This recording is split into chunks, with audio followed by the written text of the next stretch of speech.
That way I have an idea of what we're going to do today. All right, we are live. What up? What's up, Joey? What's up, comeback How's it kid? going? Thank you. I am going to come back since I'm 0-2 now. Now The comeback is even bigger. I'm struggling right now. I am. But, there's probably a lot of people out there are in the same boat as me. Thought we were going to do good, but now we're 0-2. So, and the opposite end, we have Joey here who's 2-0. So, you get both perspectives. Everybody's team looks good on paper when you draft. Everybody feels great about the draft day. But, things happen. Yeah, honestly. I felt great. I'm 0-2 in the league. I'm 1-1 in plenty, and I'm also 2-0. It just is. You can't work it all out the same. Do you have pretty much the same players, or pretty much? Yeah.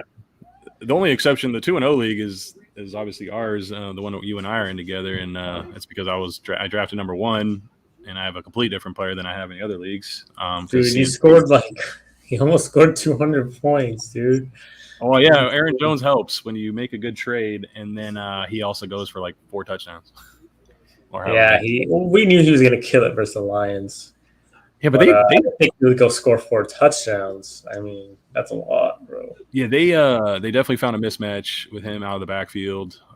Kept getting covered by Alex Anzalone, and I think you're going to take that matchup with Aaron Jones all the time. Heck yeah. Yeah, so he got some passing work. He got the touchdowns. Yeah, it was clear that they weren't going to bring any other person, the defender in the box that can match with them. They just kept covering with linebackers, and Aaron Rodgers is going to take that every time. Yeah, and he capitalized, and he was my good fellow of the week. I ended up doing good. So maybe we should start off with that. Yeah, that's what I was going to say too. I have Yosef with 2 of his 4, one jabroni and one good fella that he hit on, and the other good fella and jabroni missed. But Aaron Rodgers was a good fellow, and Kareem Hunt didn't do so well, but it was still a good process. Yeah, it was all right. I mean, I don't know. He did get a lot of carries. He just didn't do much with it. So he got more than Chubb. He got more than Chubb, actually. But great call on Corey Davis. Mike Davis barely missed projection. I think what we're going to start doing, though, I think we talked about this earlier too, was that perhaps we're going to probably switch these picks more towards. Oh crap! There's something just came up on my screen. I guess it's doing a web root scan here. Hold on. No shoot. Anyway, you got a virus, man. No, there's no virus. Everything's protected. Everything. But we're gonna start shifting our picks to probably like underwhelming players that we are gonna foretell that they're probably gonna do even better than projection. Whereas taking the easy way out of like someone's that are not popular and still calling them duds, I think it's too easy for us to do that.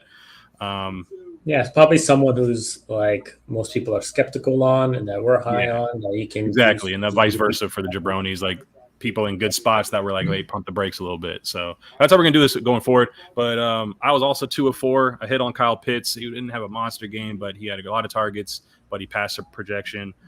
Chase Edmonds didn't hit for me, but Mike Gesicki barely got past projection, but according to that, I missed. And then, of course, I hit on the jabroni Jameis. I wanted to say pump the brakes on his week 1 performance, and we hit on that one. And Brian only gave us 3 picks. He took the easy one. Was copied from me. Actually, True. He can have that. He can have the Mike Davis one since we got it wrong. And he was bullish against my Raiders because he took Big Ben and Deontay as his good fellas. But Deontay definitely got there, got a nice touchdown. But Big Ben and his noodle arm didn't. So not bad. He's looking bad. But speaking of Brian, he got placed on injured reserve today. That's why he's not with us. Not like physically injured, but like mentally, he's not there. So He's gonna be out today. Wish him well. No timetable to return. A lot like his buddy Will Fuller on the Miami Dolphins, but we're hope to have him back on Saturday, Friday or Saturday night stream that we usually do. So we'll hope to have him back. Wish him well though, just like we do. In the meantime, we can just make fun of him. You can make fun of him while he's not here. That's what we do in the Mafia. And he's got a tough matchup. His team's got a tough matchup against the Raiders. So, he's probably just mentally just trying to get there. Yeah, he's trying to get there mentally. He's like, the Raiders have just won 2 straight. The Dolphins just lost their quarterback. What's going on here? He doesn't have Fitzmagic. He didn't want to face it. What's up? He doesn't have Fitzmagic to save him like last year when Fitzmagic came in at the end of the game with that face mask being pulled and then just chucks it deep and they catch it. Daddy Fitzpatrick can't save you now, Tua.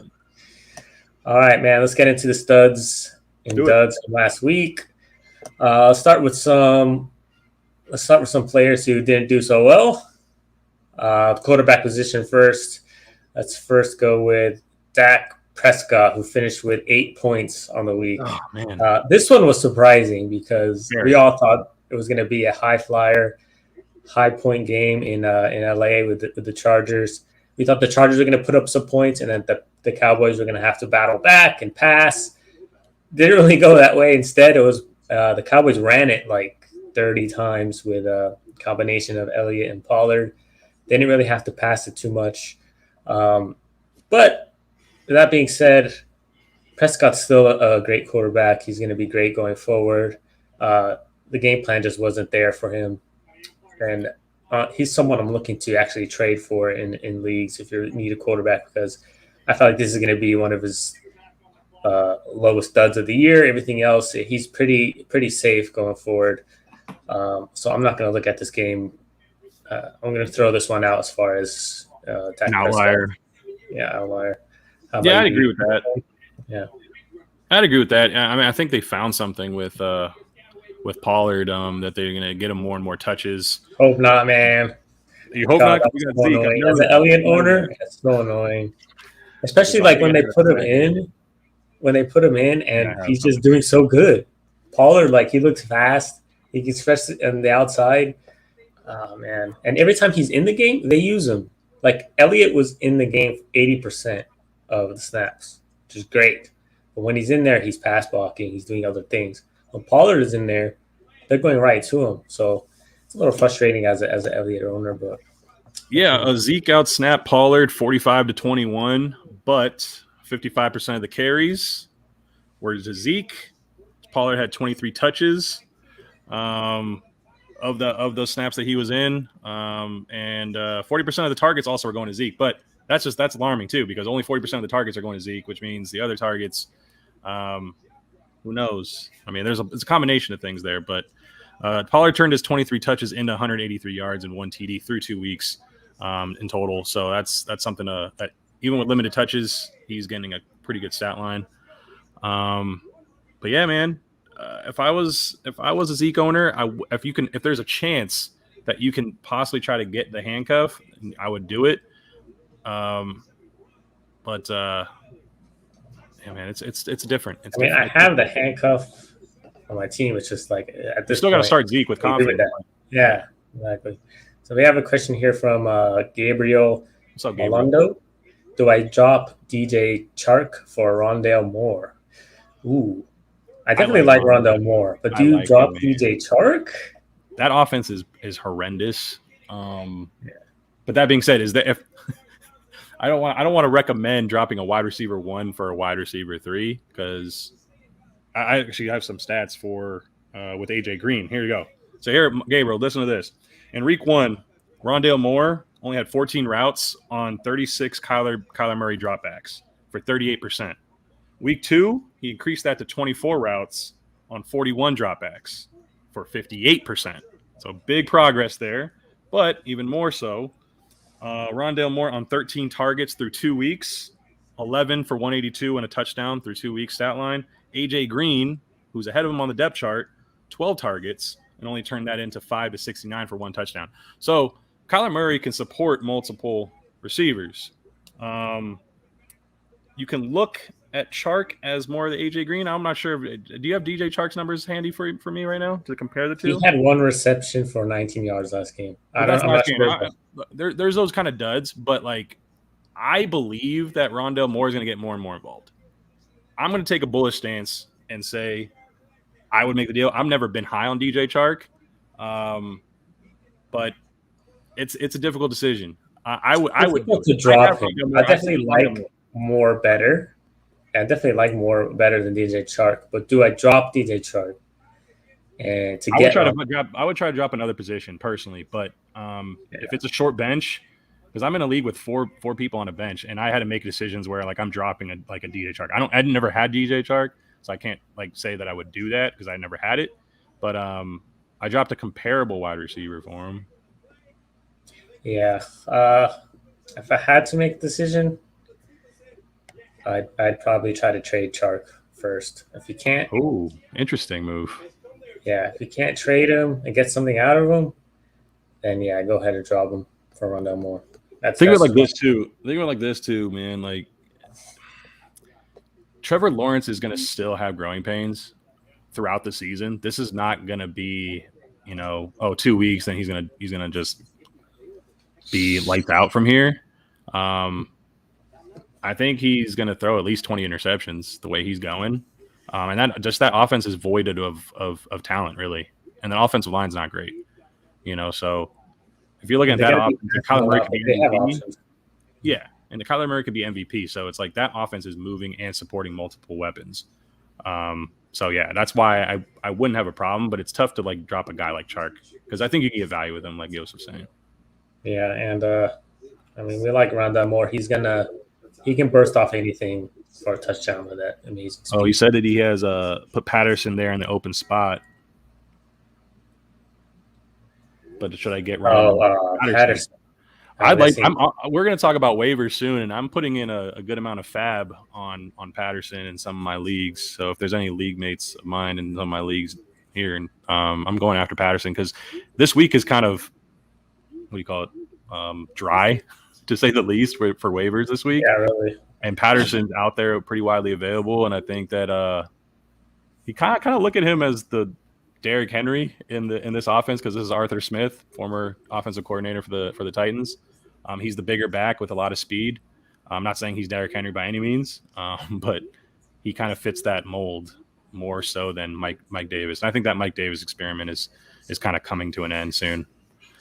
But as far as his situation, he wants to get.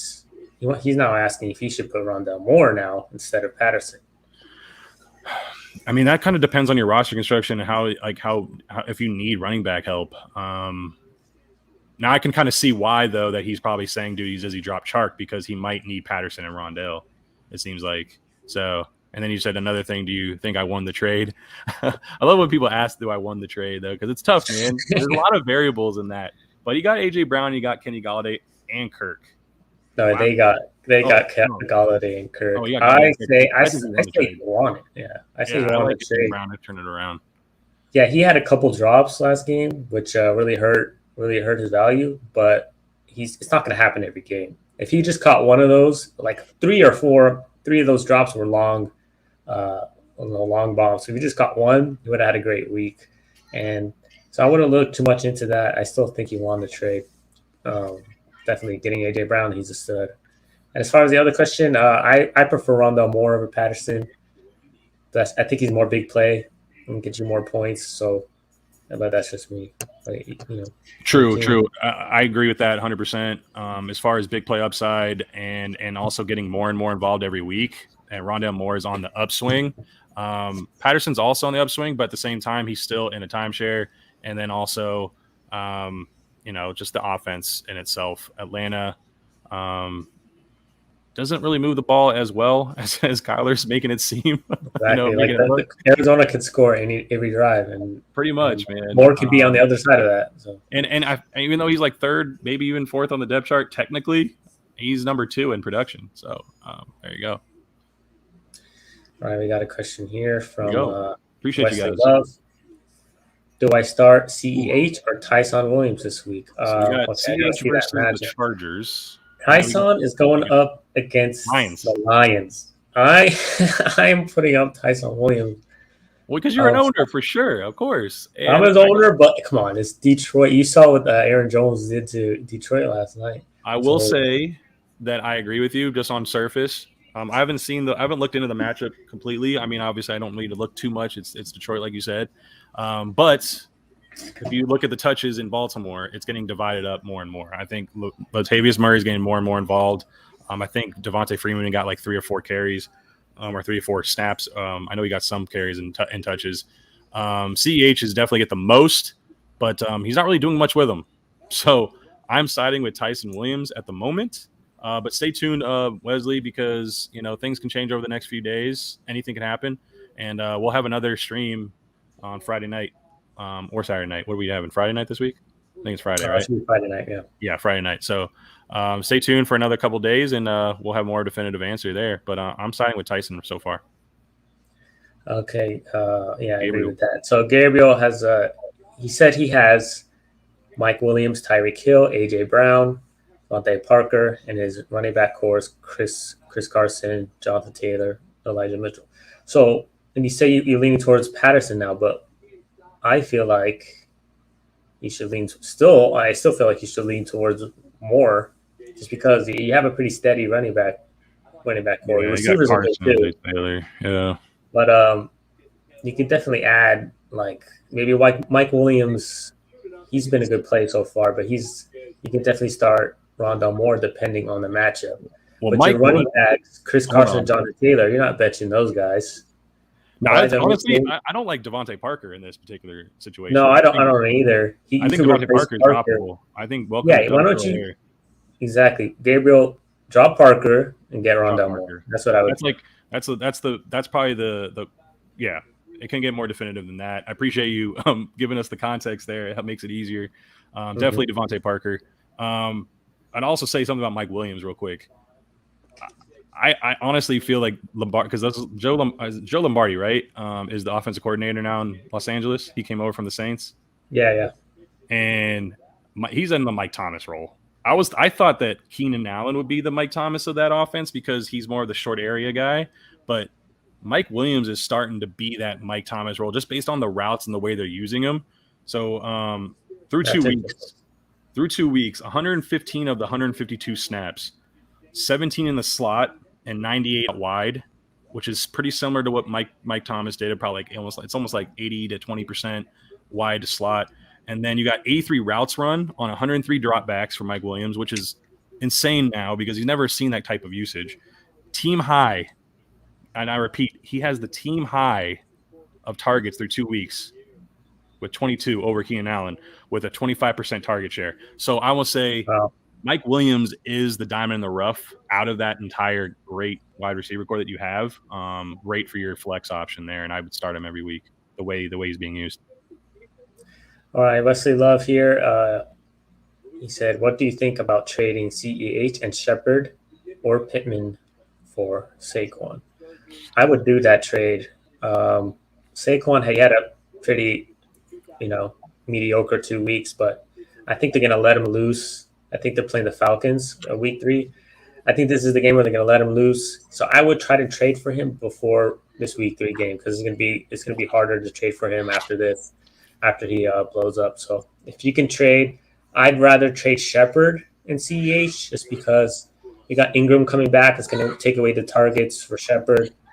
And I like Pittman going forward when Wentz comes back. So try to trade CEH and Shepard for Saquon.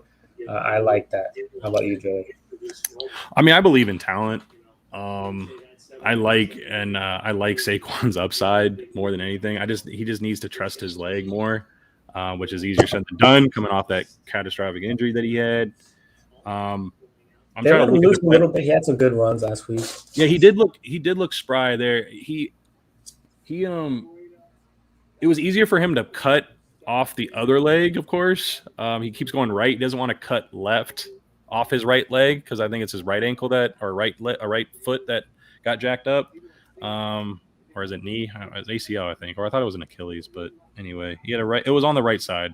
So he's more juking off his left foot to go right more than anything, but he still looked pretty good, looked agile. I'm actually going to look up their playoff schedule because I like looking ahead that far in some of the trades that I make. So let me look at that real quick.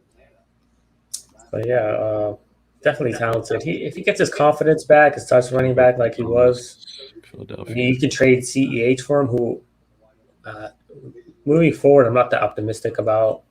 Way more optimistic about Saquon. Yeah, hold on one sec. I'm just getting in the playoff schedule here for CEH now. He's got Cincinnati to end the year, but he does face the Chargers in Pittsburgh. For as far as Edwards-Helaire, Saquon had some divisional matchups against Philly. He also had Dallas in the playoffs, so I like the matchups more for Saquon too. I mean, as far as talent wise and everything, I mean I like it, but I do side with that, and I would probably prefer you said Pittman or Shepard. Yeah. And I'd rather have only one giant as opposed to two because you might be shooting yourself in the foot with that. So, use Shepard's production as leverage to kind of pull that off. All right. So we have a very dumb question here from Andrew Negrete. Is that how you say that? Negrete? No regretes? This guy. Elliott has been a disappointment. Sure he has. Should I trade him for Sanders and Rieger? I mean, you could try, but that's a very weak trade, especially if the Elliott owner is very smart with his team. I don't think he would do that. So maybe you should try trading some better players and be smarter with it, and maybe he'll trade them to you. But I don't know. Who do you have on your team? Let us know. Oh man, Andrew, you ready for the game this weekend? Oh man, don't get him started on the Raider. We don't want to have a Raider conversation here. Let's just keep it going. All good, man. All good. All right, let's go through the QBs. We mentioned Dak Prescott with a week game. We already talked about Jameis Winston a little bit. Just the Panthers defense are legit, bro. They are, man. They're also a defense that I'm looking to stream this week. If anyone's like me that waits on defense throughout the draft and likes to stream the position, I like Carolina as a streamer. Also this week, I mean, Tua's health is not that great, but Las Vegas' defense has been playing well, so that's another defense that I'm high on right now for streaming. But yeah, like Carolina's got some players right now. They're playing really well. Yeah, they're playing very well, and it showed. Ryan Tannehill, he's another one of my guys who I thought was going to have a great week. Didn't show, but there was a few questionable calls. There was that Julio Jones touchdown that should have been a touchdown. That would have been, about 5 or 6 points on the board for Tannehill right there. And then all the drops from A.J. Brown that we mentioned earlier. Tannehill could have ended up with like a 20-point week. So I was looking to trade him, but I'm like, you know what? I'm going to ride it out. He's definitely going to get better as the season goes. The only trouble with me is the offensive line is looking like trash. The offensive line for Tennessee is just it's not giving him enough time. But hopefully they'll work on that with Lawan coming back. Well, yeah, Lawan is still out there. He does help a big ton, although he did get worked for 5 sacks on Chandler Jones. He had that tweet saying, "Thanks for embarrassing me, so I know what to work on." Yeah. But still, so that offense, that offense is totally different from seasons past, and it definitely starts with the offensive line. And I think that's the basis of why Tannehill's been struggling so much. But I believe since he's been in that offense for a few years now, although Arthur Smith is not there, but he's been on that team with the guys around him for so long, I think they can turn it around. When in doubt, they'll just hand it off to D. Henry, so it's not so bad over there for them. Okay.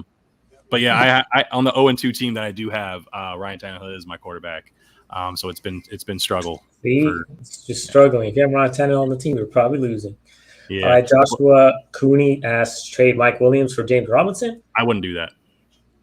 Yeah, I wouldn't do that either. Robinson's not looking that great. Mike Williams is looking amazing. But it depends on your team structure. If you really need I still wouldn't. I think Mike Williams is a print fest. I think that he is a guy that you need. The way they're using him right now, of course, I think the reason why he's probably asking because of season pass, Mike Williams has also not been the most available because of injury. But we can't predict injuries. And even then, I think you could actually get more than James Robinson if you want to trade Mike Williams. So that's my take. Especially right now. Yeah, that's my take. Dropping Arizona's defense for Carolina. I ain't mad at it. Arizona's got a great pass rush too. I think that one just would depend on matchup. If you feel comfortable with the matchup, because Arizona can definitely put pressure. Here's my thing on defenses, guys. Just pressuring the quarterback. If you can have a defense that wins the pass rush win weight, I don't know a lot of people are going to look at that on stats, but what I'm saying is if the team that you want to play and the defensive spot can apply a lot of pressure, given the matchup, that's the defense you want to play. So I Yeah, know I've got Carolina's Arizona playing. They're playing Jacksonville, and Carolina's playing the Texans. So either one this week would either be one. good. Yeah. Yeah. Next week though, you got Carolina's playing Dallas. So I'm not sure who Arizona's playing, but I can look it up real quick. you got to pick the matchups there. If you could try to keep both, I know it's hard to keep two defenses, but Carolina is playing Dallas after this week versus the Texans. And Arizona's playing the Rams, so they both got tougher matchups going forward after this week. So I guess pick your poison there, my man. I think that was Gabriel, right? Yeah, Gabriel. Yeah. But Andrew, picking up the Raiders against. That's a good pick. That's a good pick, Andrew. I said, yeah, they're streaming for me between Carolina and LV. Those are defense I'm looking to stream this week. Looking to trade Kamara. So. Greg, looking to trade Kamara or Gibson for Kelsey. Oof. I don't know if he would take Gibson. I have strong RBs, Kamara, Gibson right now. Also Miles Sanders, Darrell Henderson, and Elijah Mitchell. Turns a week with Gaskin and Troutman. I definitely can see why you want to trade. Yeah, but I would rather trade one of the. Don't trade Kamara. That's for sure. I don't think he would accept Gibson for any less, though. But if you can do Gibson and Sanders, although only because if Darrell Henderson wasn't injured, I think he might be able to swing Henderson and Gibson because Henderson's putting up 15, 17-point weeks on a regular right now. But if you can't get Kelsey, try to get Hawkinson, man. Or Hawkinson's might be easier to trade for. Yeah, because Kelsey's the top guy. Yeah, even Kittle. You might get Kittle had 2 bad weeks, but he's bound to do better. You could probably buy him on the low right now and wouldn't have to give up too much. So maybe just one of those running backs might do for Kittle if that owner needs a running back. So I was going to look at and this is completely another streamer. You got to take one, go Gibson. Greg. Trade just one. I don't want to do both. Of course, yeah, you don't want to trade both. But if you had to, just because of Kelsey and who he is, I don't think Gibson's going to get it done by 1-for-1. So that's what I'm saying. Like Gibson and Sanders might do it, and you can still have Kamara and Kelsey as a core, and those are 2 first-rounders. But even then, that still might not be enough. I'm just saying, like from my experience, I will say that Pat Freiermuth is a tight end to watch and monitor. If you have guys like Gaskin and Troutman. What a name. Firemouth. We can say it for short. No, but he's actually running more routes than Ebron. I think he's slowly starting to take that role from him. Again, Ben Roethlisberger, that arm is not reliable, but someone that's under the radar that's probably widely available that has some upside in a pass-first offense, really. So one name to monitor, at least put on your watch list, or if you want to put him on your bench. All right, so now I understand why Josh wants to get rid of Mike Williams. He has Keenan as well. So, yeah, if you want to get rid of Mike, we're just saying try to get some more out of him. We just try to get some more. Robinson, he's okay, but you can get more than that. Okay, Greg, he says he wants to trade one. We answered that. Yeah, it is pretty stacked from what we can see. Kamara looked shaky. He did, but like we were saying earlier, the Panthers' defense is looking really good. And unfortunately, Kamara didn't get much opportunities. But trust me, it's just this one game. Be patient. Stick with Kamara. He's going to have a great year. Try to trade one of those. To me, Gibson or like Joey said, Sanders would be the guys to trade. Or not Gibson, Henderson. Henderson, just because of how injury prone he is. He's already injured right now, and with his ribs, he's getting injured every week. It's like he's a guy I'm looking to shop, and Sanders as well. Just try to get a tight end from those 2 guys. That's my take. All right, can move on now. We got those were pretty much the duds for the week. Josh Allen, he did okay, 17 points. I guess that's a dud for him.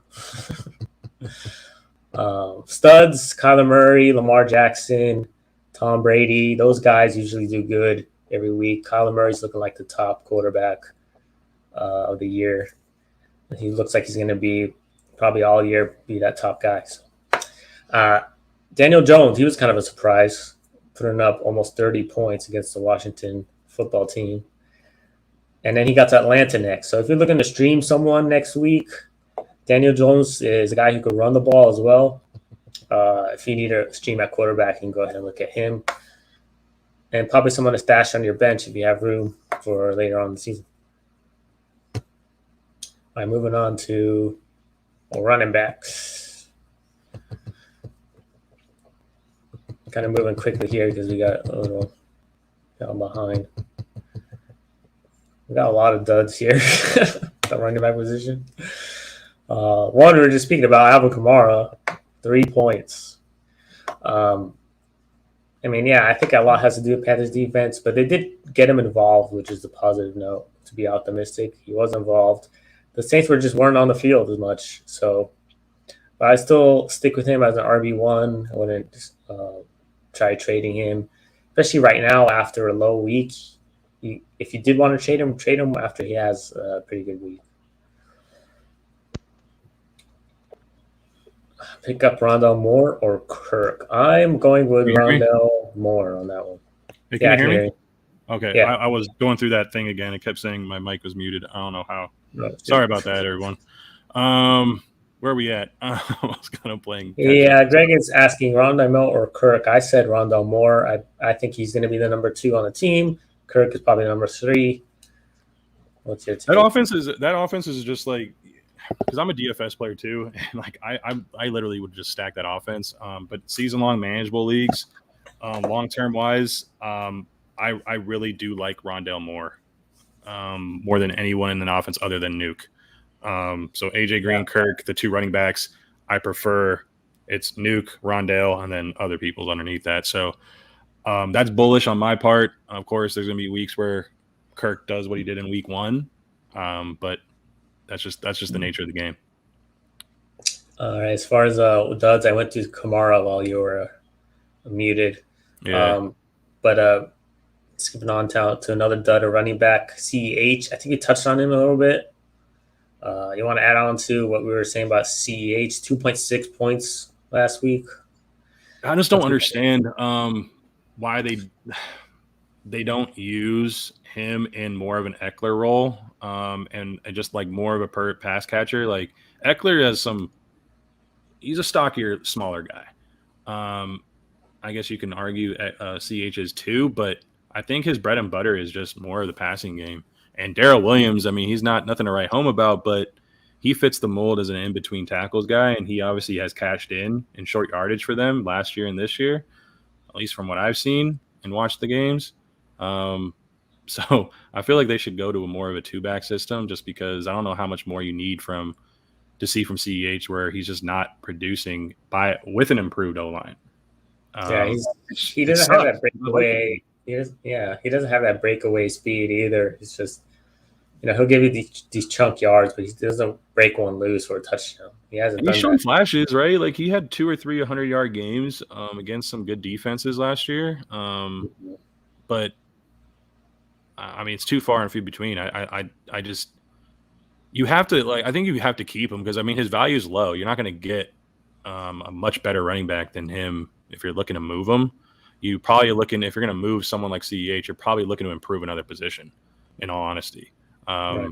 Or just taking a flyer on someone else that's at his value or lower, which is also risky. But I'm trying to think if anybody comes to mind. But I mean, if you could try to go after like DeAndre Swift for CEH, I don't know. But that's like a name that might be comparable. Yeah. What do you think? Yeah. Yeah, I think like someone like that, or someone who just is also having some bad weeks. Like maybe stack CEH and a receiver for someone like Zeke or someone like that you can is going to have a better year, but it's just not producing as much right now. It's so weird just because of the offense that he's in too, right? Like CEH is on Kansas City. Other than Arizona, like what other offense would you want someone on just to have a share of the offense? Right. And CH is going to put up some weeks, but it's just you can't really predict it, just because he's just, even in good matchups, he's still sometimes duds. Yeah, it's frustrating. All right, Myles Gaskin, he had a bad week, but this was like more of just game script. That they were down most of the game. Tua got injured.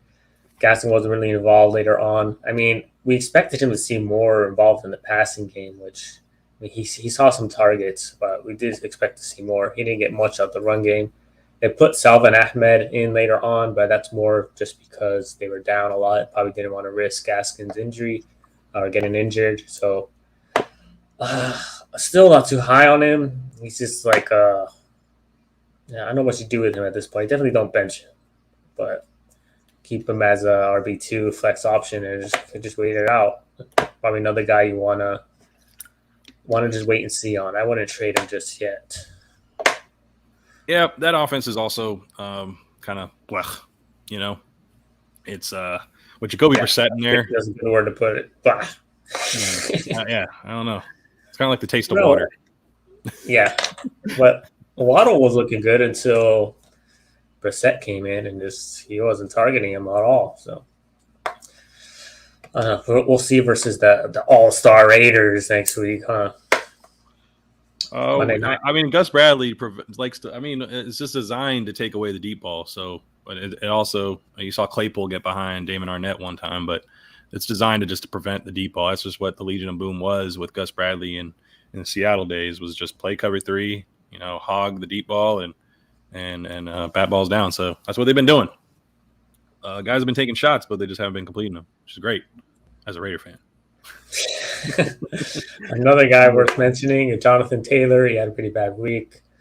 5.3 points. I think it was the Colts running backs as a whole weren't getting that passing work this game for some reason versus the Rams. He still got 15 carries, 51 yards. The issue was only that one target. We saw last week he was getting lots of targets. So I think it just depends on game script. Unfortunately, it didn't land for him this game, and he didn't get that touchdown. So. But he's also going against Aaron Donald and company, so like that matchup is what I wasn't really that great to begin with. But I wish I watched that game more because I wanted to see Aaron Donald versus Quentin Nelson. I saw bits of it. It was interesting. Yeah. Oh man, I have NFL Game Pass, so I get to rewatch some games. So I'll have to check that game out for sure just to watch that matchup. But I wouldn't be worried about Jonathan Taylor. I mean, he's still getting the work. I mean, anytime you get a solid starting running back that you drafted high, getting anywhere between 15 to 20 touches per week, the volume's there. So he got 16. You would like that to get closer to 20. But again, like Joseph said, the game script kind of got away from him. Cup was having a day, and it is what it is. And also, Carson Wentz. I'm thinking basketball right now. Carson Wentz injuring both ankles. Doesn't help. He could have stayed in the game for that last drive. I mean, I don't know how bad it was. That hurts, man. That hurts. I bet, but it's like the game's on the line, and it's like, I don't know, maybe because I'm a Pittman owner, I wanted to see Wentz stay in, but it looks like he's gonna be out next week.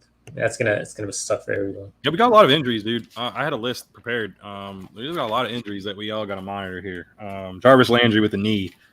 D Hendo with his ribs, although that one seems more of a pain tolerance thing. Day to day, right? Or the week most likely. Sean McVay said they're going to revisit him on Friday. Laviska Shenault with a shoulder, which is also, I was so bullish on him, but his ADOT average depth of target's so low, and he's still not getting peppered with the targets. Trevor Lawrence loves Marvin Jones. So if anyone remembers and someone was asking about DJ Chark, like Marvin Jones is the best receiver in that offense right now. Deontay with a leg. Deontay always seems to be coming away with an injury every week. Tua with his ribs. Dalton with a knee. It seems like Matt Nagy's still going to stick with Dalton when healthy. And I think Dalton's still trending to try to start because it's not an ACL. Wentz with 2 ankles. Tyrod and his hammy. Man, I feel for Tyrod, man. Every time. I know. He was doing great, too. But he's definitely out for this week on the Thursday night matchup against the Panthers. Davis Mills is going to start there. Russell Gage, ankle. Trey Sermon, concussion protocol. Eli Mitchell, shoulder. JaMychal Hasty, ankle. Those last 3 are all Niners running backs.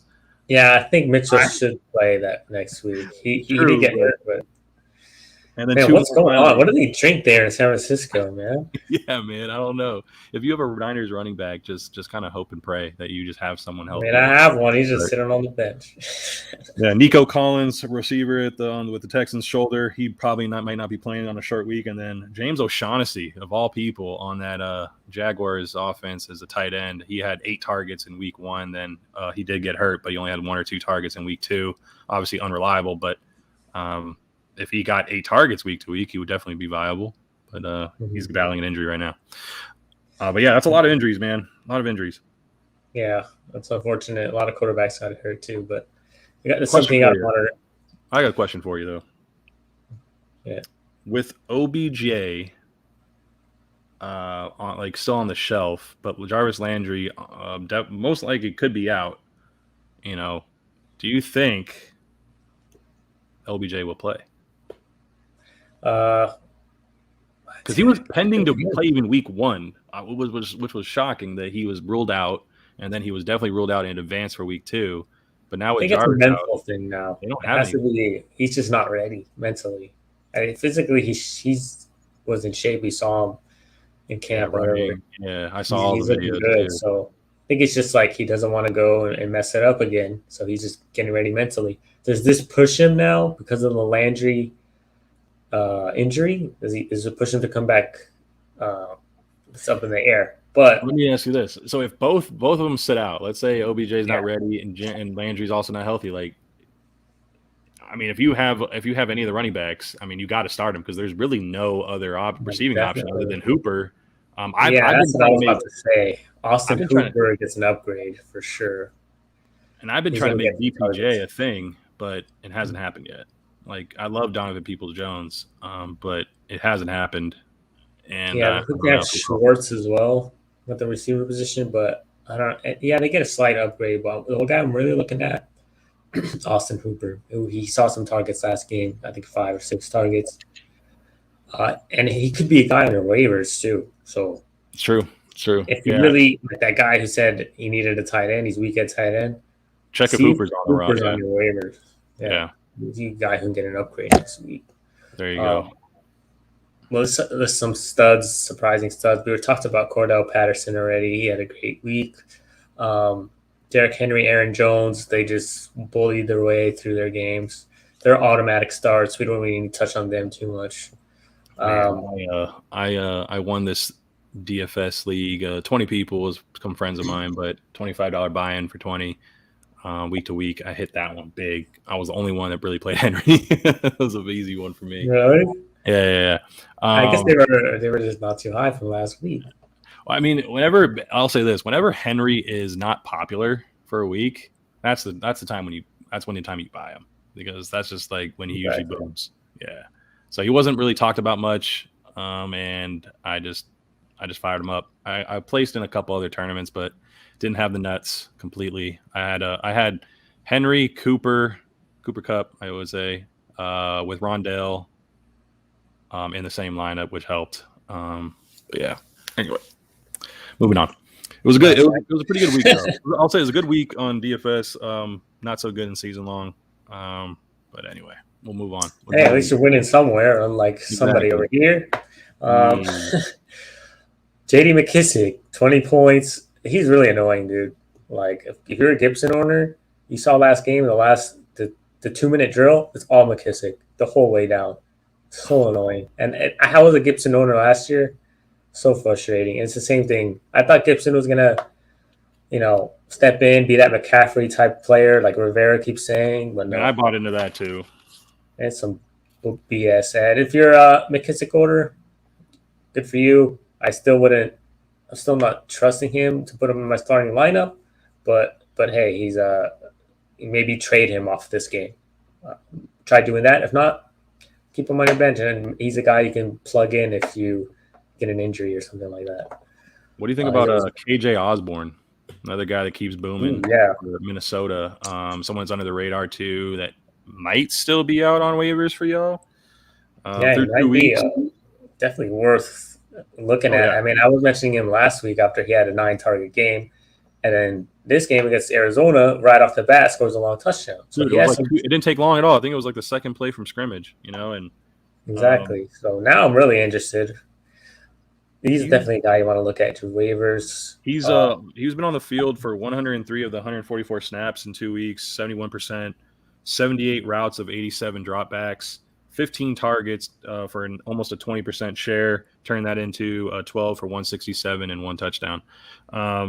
Which it feels like he's done more than that, but it's still been productive. It's very productive from him, and they're going to a lot of 3 wide receiver sets. If you need a receiver help, definitely look his way. Only negative spin I could put on that is they have a lot of receiver. Justin Jefferson, Thielen, Cook's going to get his targets. And he's the third guy. But, we see Claypool and guys like Rondell Moore and Kirk, whatever, still do good. So it's just more about the opportunity because of how, the reason why I brought up the snaps. He's on the field for 70% of the snaps, and he's running routes on 90% of the dropbacks, 78 of 87. So that's the reason why. Just the opportunity of him being on the field is there, and he's turning those touches. Only 15 targets. So even though he's on the field for 70 and 90% of the routes run, but he's only getting almost nearly 20% of the targets. So yeah, to your point, there's the drawback there. He's on the field a lot, not getting as much attention, but he's turning those touches into a lot of production. So that is the drawback. But still, I think he's worth it just because of how much he's being used and on the field. Right. What do you think? Are you concerned with DK Metcalf? No. I think sooner, either this week or the next week is going to be a DK week, and he's going against Minnesota, and we saw that Arizona and Minnesota put up a shootout. Yep. So I like this, and Tyler. I can't get Tyler Lockett right ever. I thought this was the Tyler, the DK week. So with that, look, here's the thing: I had Cooper, Rondale, and Derrick Henry. I had DK in that same lineup. If I had Lockett, it would have just been a gold mine. But I don't know. I think we could bank next week. It's not going to be a Lockett week. I don't know, man. I don't know. I can't say. You never know. I think it's a Metcalf week, like you said. It's going to be a Metcalf. But who's Peterson going to be on? It doesn't matter. I don't pay attention to the. Yeah, I don't think it really matters, huh? Because here's the thing: a lot of these, I don't see there's any true shadow corners anymore. There's sides where they stay on majority of the time, but you don't see Jalen Ramsey even shadowing anymore. As much as he want to. And the reason why people get on him so much because they feel oh, where's Jamie Ramsey on this matchup? He's don't you know that there's zone being called? Don't you know that there's different things that I have to do? I'm not just going to follow this guy. It's not what we do here. So that being said, I gotta look at some of the other variables with how often they run man, because I think in the man matchups favor DK. But also there's teams that are just throwing a safety on top of off the corner to help them out. So it takes away from that, for sure. Are you concerned with a guy like Allen Robinson? 10 points last week, 9 points the week before that. He dropped a touchdown, wide open touchdown from Justin Fields. I think people are giving Justin Fields so much hate for his performance when if he that Darnell Mooney pass was just out of his reach. It raised his fingertips, and then he had to come in just off the bench, wasn't ready, rookie. Yeah, expected. He played well though. He played well in that limited fashion, and he did his part to close the game cold, right? As a rookie to step in unprepared, really, because he didn't get a lot of reps, and he still ended the game and closed it out. That pick he threw, I don't know if anyone really realizes this, but look at Kurt Warner. Look at Kurt Warner's pick where James Harrison ran it all the way back in that Super Bowl when it was Pittsburgh versus Arizona. It was the exact same type of blitz. It was a bluff blitz. Linebacker comes down, act like he's blitzing, and pops right back out into the flat. They tricked him. They tricked him, and that's something that rookie quarterbacks have to adjust to. But Kurt Warner has been in plenty of different Super Bowls, not just that one with Arizona. And he threw the same pick. So it fools even the best of them. And that just comes with reps. What do you think about Robinson's value with Fields? I think it's better than with Coleman. I'm stacking. I have Mooney in a lot of lineups or a lot of teams with Fields on the bench, so I'm looking to stack that. But I love Allen Robinson with him. If you can have Allen Robinson with him, I think it's a gold mine. Yeah, why don't you trade me Fields, bro? I tried to give you Lance. Do it. You don't need him. Fields is my boy, though. Fields is my boy. That's a person. That's my boy. He can be my boy. He can still be your boy and just be on my team. No, but I also have Mooney. That's another reason. It's also strategic. I also have the. You're not going to bench Murray. You're not going to bench Colin Murray. I'll see if I get something better than. But look, if I'm going to give you Lance for another bench quarterback, I'd rather. If I'm going to give up Fields, I might as well try to improve another position, right? So. All right. Well, we can talk about it. Yeah, there's your answer there. We have a question here from DG. Traded Brandon Cooks for CEH today, full PPR. Thoughts? Cooks was on my bench. That means Well, you have a great wide receiver core then. yeah, you must have really good receivers. You And got if you 3 needed a receivers in running each draft. back, Yeah, you CEH must is have definitely a guy you could buy low on, which you did because Cooks, you know, if it was the other way around, I wouldn't take Cooks for CEH. So I think you won the trade. And I'm hoping we were just talking about we're not too high on CEH, but as far as this trade, I say you come out on top just because you have a value running back, which are more valuable than receivers, especially if you have receivers already. So yeah, not a bad trade. What do you think, Phil? This is like a perfect example of just like, you know, when you have surplus and you can just add depth to a position that you're weak at, is a perfect. I think it's a perfect value trade. I mean, I would still like to try to find more with Cooks because he's playing so well and he's like the only option that you can really trust week to week. But that being said, I think you did really well in that trade. CH still has value, and the upside for being on a Kansas City team is still there, and only week 2. So he's gonna have splash weeks that he's gonna win you weeks for CEH. And like and subscribe, man. Appreciate you, DG. Thank you, DG. You're a real one. You're a G. You're the real one, baby. Yeah, he's got J. Jeff, Deontay, and AJ Brown. Like, yeah. Wow, bro, Cooks you're set, man. Cooks is definitely available for trade, man. It's a good trade. Yeah, you got a good trade, bro. Good job. All right, let's head into some more receivers that we're concerned with. Callaway. Oh, bench, not bench. What's drop? Yeah. What's worse than that? I was thinking drop of that. Dude, I mean, man, it's so frustrating. This is like one of those things of preseason hype, you know, and you just can't believe all the preseason hype. I mean, he definitely had a rapport with Jameis. It was obvious, but you know, preseason's full of a lot of 2s and 3s, and I believed it to a degree because I did draft him, but I did trade with our fellow co-host who's not here today, and got a guy that has a lot more opportunity. He was riding high on that trade. I don't know about that anymore. I mean, he did get Jamal out of that because he needed the handcuff who plays a lot more as a second guy with Swift, but I get that, but I think I won that trade. That's a handcuff swap. I like that trade. I like Brian Edwards. I mean, he's done some good things. He's just a depth guy, more of a bye week fill-in, but I like that. He's a Raider. Of course, you like him. He gets opportunity. Are you concerned with Robert Woods? 12 points last week. I think he had 8 the other week. Looks like Cooper Kupp's the main guy in 100% LA right now.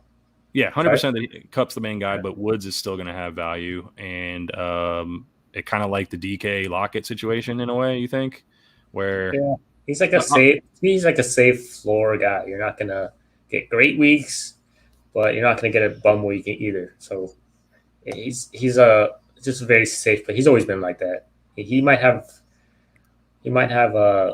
little bad weeks here and there, but he's going to keep you. Splash week is going to come soon. Alive. They all do, especially in an offense that can move the ball. Stafford is definitely an upgrade for that offense. I would say possibly with Hendo being hampered, Sony Michel hasn't proven to be great with opportunity. And Woods has been known to get some, end arounds. I think they might use him to get the ball in his hands in different ways. So look for Woods to just be utilized a little bit more if Hendo is not there. For sure. Let's get into some more positive news and get into some studs.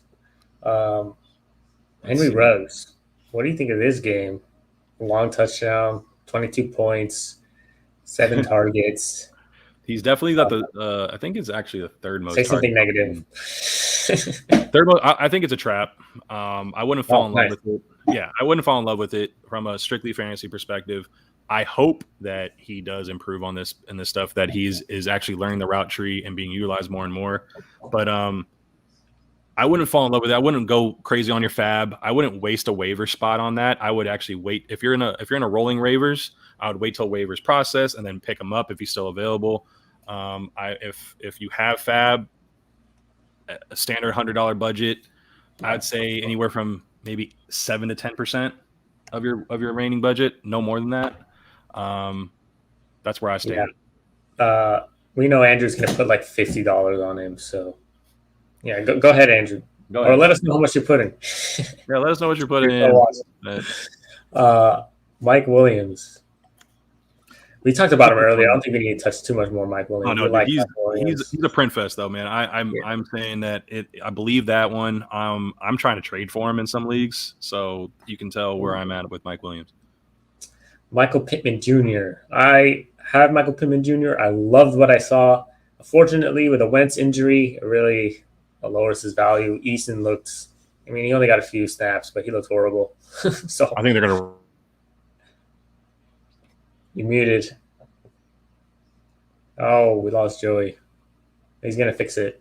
Yeah, I'm high on Michael Pittman. The Wentz injury really hurts for me. I really hope Wentz comes back because Pittman looked like he was gonna be the number one guy for sure on that offense. I was really excited for him. So if Wentz comes back, he's definitely a guy you want to plug into your lineup, maybe in the flex position if you can. But if not, right now keep him on your bench until Wentz comes back, which is whenever. I think Easton is starting in the meantime. They have such a favorable matchup too against Tennessee. So, am I good? Sucks. Yeah, I can hear you. Okay.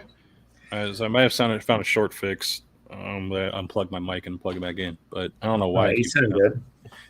Dude, StreamYard's been doing weird things ever since we pivoted over here. Because on Zoom it was never this bad. But with Jonathan Taylor, I was just saying, like with the Oh, it happened again. I don't know, man. I don't want Joey to talk today. But he was going to mention something about Jonathan Taylor. But that whole Colts offense is going to lower the value without Wentz, to be honest. I wouldn't. I mean, he's still going to start Jonathan Taylor. They're going to try to run the ball a lot more, I'm assuming, without Wentz in the lineup. You're not starting Pittman. You're not starting Pascal, but you're just putting Taylor in there. Yeah, got you. Yeah, I'm going to use my computer mic. I don't know why this thing keeps shorting out. Brand new and everything. Just got this big get good equipment. Sometimes it's not reliable, but I don't know. I have to look into it. Moving on. Yeah, it's the equipment's fault, not StreamYard. Definitely not my internet. My internet's great. Marquise Brown. Is he a guy you're high on for the rest of the season? I need to see more of that first, but it is something worth monitoring. Although a lot of people would have him already rostered. But I think more of the question is, do I start him every week now? Against Detroit, I mean, it's worth a start just because he can beat those DBs deep. And they're like on their third and fourth corners now because not only did Okudah go out early in week 1, I forget who was number 2. Melifanu went out early against the Packers. So they're down their third and fourth corners and down the depth chart even more. So it's worth a start next week. If he continues to dominate or putting up production, I'd give him a good flex option every week. For sure. I agree with that. Moving on to tight ends now. George Kittle. 2 bad weeks. Well, for George Kittle standards. But no running back. Man, they might throw the ball now. True that. Every play. Yeah, George Kittle is somebody you have to stick with. Like, either you try to trade him, but it's like who you're not gonna get a better you're gonna get another tight end who's probably the same or lower value than Kittle. I mean, if you have a great tight end, just keep him. And he's gonna, like Joey said, they're gonna start passing the ball more. The game script is not there for Kittle right now. They're leaning more on Debo in the run game, but that'll change. Just be patient. Be patient with that one. And we got a question. All right, we have a question here. Go ahead. Trade help. 10-man Superflex League, full PPR. I give up Dak, A-Rob, and Montgomery for Kamara, Mike Williams, Damian Harris. Okay. If you're giving up Dak, you obviously have a quarterback in place. That's obvious. Other than that, I'd do that trade because you have to have a quarterback already if you're gonna do that. Yeah, A-Rob and Montgomery on the same team. Exactly. I get why you're trying to ship them. I like this trade. I would do this trade if I was him and I was able to accept this. Sure, but I'm not sure what the other guy really needs, giving up his first overall pick with Kamara. It's going to be tough to pull, but I think if you were able to pull this off, you definitely have the upper hand here. As far as on paper, of course, that's why they play the game, Coach. Yeah, this one, for me, I like Montgomery and I like A-Rob rest of the season. But you have both on the same team, so that's a little troublesome. I love Kamara. On the other side, I love Kamara and Mike Williams, and I am a Damian Harris owner, truther. So, Do you see that run that Damian Harris had, though, man? That run was insane. He broke like 8 tackles on the way to the end zone. Oh, Damian? Yeah, I love that. That was an insane run. Yeah, I look at it this way. Like, you brought up the same team thing, but as long as Matt Nagy is backing Dalton this hard, it's holding that offense back. And Kamara, the weekly usage, Mike Williams, like I'm bullish on that. I think Mike Williams is on par with A-Rob right now, because A-Rob usually does what Mike Williams is doing. So if that keeps up, you're not losing anything with A-Rob to Mike Williams. And then Kamara and Damian Harris, I just think that you're adding depth to that running back spot just because you only had Montgomery there. Yeah, Kyle, if you could tell us if you have another quarterback lined up, that would help because I'm assuming that you do, so that's why I'm just saying it's a done deal. But if you do, I would go ahead and because he's also saying it's a super flex league, so it's kind of dangerous to give up a quarterback in a super flex league because you need a roster too on each week. So and if you do have a backup quarterback, then getting 3 guys that you can plug in and play at the flex position really helps. Matt Solis. Thanks for your question, Rob. Matt Solis. I have Goddard. Guy wants to give me Kittle for Miles Sanders. Should I do it? You already have Goddard. He has Goddard, and the guy wants to offer him George Kittle. Yeah. For Miles Sanders. Oh man. You're gonna have 2 tight ends, obviously. I mean, if you can stomach that? I'm in okay. So personal experience. I'm in best ball. I took Kelsey and Waller early, like second. I think I got him the top of the second, Kelsey, and then I was able to get Waller late in the third. But I would. That's a different situation. I do have two tight ends, which helped me as far as the disparity between other teams and tight ends.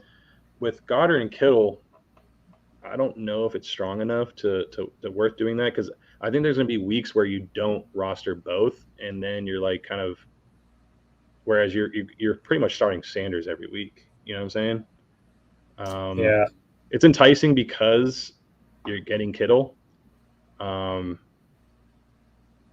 losing a guy like Miles Sanders, who you could, like you said, play every week.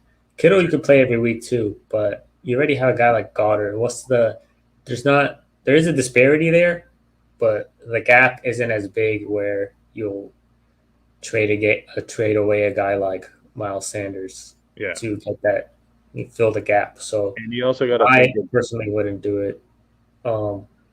It's tough. Offer Goddard and someone else other than Miles Sanders for Kittle if he really wants to get rid of him. Yeah, that's true. Obviously, I think the guy is obviously in need of running back help, which is why he's making the deal. But you got to think about your situation first. I know the name value is tough, and that's very enticing. Plus, and Ertz is out. I feel it with COVID a couple of weeks. He is, but he's also vaccinated, so he can play this week if he tests negative 2 straight days within the same week. So I know that. Ertz is hampering Goddard's value, so I know I can see why the potential for wanting to kind of get a better name tight end with Kittle there, because Ertz ran 18 routes on 30 hertz dropbacks. Goddard only ran 16, so Ertz ran more routes, which is a little alarming because I thought they liked Goddard way more. But again, you know what, Brian's little nugget of following the money is kind of proving to be true. Gotta follow money. Money talks. Money, man. Money talks. So I will say, Matt, hold off on the trade. If you can move Goddard and maybe another running back or something else that he needs, so I try to pull it off there. Also, look for Hooper on your waiver wire if you really want to upgrade on tight end. Yeah. That's tough, man. I love God. I love Kittle. I think his time's coming, so it's gonna be tough for Matt to be like watch him like within the next 2 weeks. Kittle has a monster week, and it's like, damn it. But Yeah, but it's like Miles Sanders. Yeah, it's the long term, man. I mean, I'm not too high on Miles Sanders, but like a valuable running back right now, is more valuable to your team. Exactly. Thinking on tight ends, Hawkinson had a great week. I love him. He's gonna finish in the top 3. I think with his usage, man, it's gonna be something like Kelsey, Waller, Hawk. As much as I want that to be Logan Thomas, but Hawkinson's just getting way too much work, and he's the number 1 guy on that team. Yeah, and Goff obviously made Higbee even a thing. Why people even like Higbee is because he peppered him towards the end of 2019 that one year, and then he also made Gerald Everett relevant to get him a contract with Seattle. So he likes tight ends. Yeah, it's there. Oh, Max Williams, what do you think about this performance? No. He was the number 4 tight end on the week, 16 points, 7 receptions. Fluke? No, but I'll say that like if he does it 2 more weeks in relatively close fashion, so let's say he has another 2 weeks in the next 3, then I'll monitor it. But he's got to show me again. I'm not gonna waste anything on that. For sure. All right, I think that's pretty much wraps it up for the review. You want to get into our picks? Yeah, man, real quick. Yeah, no. I was the only one to pick the upset of the week. I picked my Raiders versus Pittsburgh. Miami picked his homer. But Yosef was the only one to not take his team. He picked Detroit over Green Bay. First half, if I took the Panthers, I would have won. Yeah, right. But that's not an upset to me. I knew they were gonna win. Anyway, but I ended up with 12 wins out of the 15 games, just because the 16th game with Thursday night we didn't pick. I went 12-3. Yosef went 11, and I can't add 5. And then Brian only had 7 wins there, man. 7. Damn, Brian. Weak, Brian. You're weak, bro. Yeah, maybe he took the day off to study more. I don't know. He's just mentally handicapped. But that puts our overall season standings in the pick'em. I'm at 20. Yosef's at 18. Brian's at 15 there. A quick little, if you followed us from the beginning, Brian and I had a few wagers this year. And we had a big rant on Logan versus Jonnu. So far through 2 weeks, Logan's outproducing Jonnu. And also our trade that we made together, Brian Edwards versus Callaway. I know these are like alarming players to be tracking, but Brian Edwards is outproducing Callaway there too. I'm in the lead there. And then we're still waiting on Latavius. Yosef, you and I both predicted Latavius being the lead back in Baltimore, but kind of weird for you because you have Tyson, but you. Yeah, I don't want that to happen anymore. It's a little weird there. All right, speaking of Tyson, there's a question here. Start Swift, Tyson Williams, or Henderson if healthy. I like Tyson's matchup this week. If Henderson is healthy, I believe the Rams are playing. Who the Rams playing this week? Rams play Buccaneers because I might be going to that game too. I want to see the GOAT. Yeah, that means no on Henderson for me. Swift. He's in a committee. You're going to play that game. You're pretty much playing the game of Swift and Tyson in the same matchup. And as a DFS guy, that usually doesn't do well when you're playing 2 running backs in the same game. It doesn't correlate. However, Swift is a main guy in that offense as a target running, and Tyson just has a great matchup. So I think in this particular type of matchup, it could work. Henderson being not healthy and against that run defense in Tampa Bay. Yeah, that's a scratch. As far as first look, I'd say Swift and Tyson right now. Even if he said only 1, I think. Oh, so I'm gonna go. If I had to pick one, I'm going to my boy Tyson. Definitely starting Tyson. I mean, that's a bold take. The other guys might be on paper look better, but I feel like Tyson was 1 inch away from scoring last week. I think this week he gets the ball on the floor a couple times and he's missed blocks. I'm gonna say Swift. If you're only gonna have to start 1, I'm saying Swift. Again, I go for floor first, and then as the week goes on, and if you're looking at the matchup against the guy you're going against, you need more upside. then potentially maybe go Tyson just because of the matchup that he can have a huge range of outcomes. But I'm going Swift right now. All right. Thank you for your question, Cole. Yeah, appreciate it. Says, would you guys trade McLaurin for CD? It's pretty even to me, so I don't. It's pretty even players for me. I think CD has a better offense, and they're going to pass the ball a lot more. So I'm going CD here. Yeah, I'm going. If I had to choose, I'd go CD. So if you want to make the trade, if you want a slight upgrade, yeah. And you know as much as I like McLaurin because he's an Ohio State guy, but yeah, I'm surprised. I'm going CD here just because. If Joey's saying CD, better go CD. I gotta be unbiased when I'm helping people out here, man. I will just look at the quarterback situation for both teams. You want to go with the guy.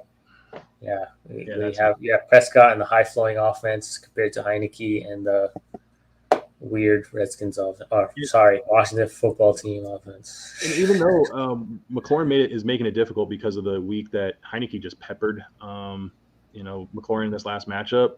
Yeah, you could be things that come. However, Heineke, I wouldn't trust that week to week. I'd rather go with the more efficient guy that I've at least known for the last some odd years, which is Dak, and I believe that offense. So that's where I'm going. Yeah, go ahead and make that trade if you really want to. I mean, you can stay put, but if you really want to do it, yeah, exactly.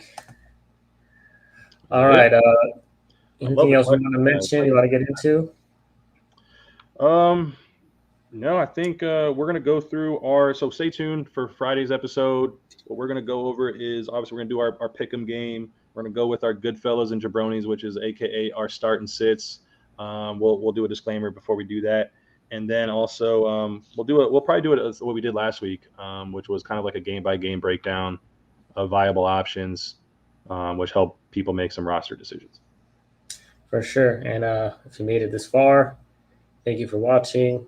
Don't forget to subscribe and like. Yes, sir. But before we leave, let's get to another comment from R. Oh, he's a Cowboys fan. Okay. Then they go for it. Yeah, man. If you want to see your I like having my my Panther players on my team. It just gives you an extra boost when you're cheering for them. And it's like you said, it's not a bad trade in the first place. So yeah, go ahead and try to make it. For sure. All right. Thanks you for your question, more. Tune in next week or Friday nights, 8 p.m. We'll do another live, answer your questions, your start and sits, and anything you need. We're on Instagram. I'm going to put the links in the description if you guys want to follow us there for some updates as well. Thank you for watching. My dog. Have a good one. All right, guys. She wants to get back. She wants to get in the picture. She does, man. She does. Later. Have a good one. Good night, guys.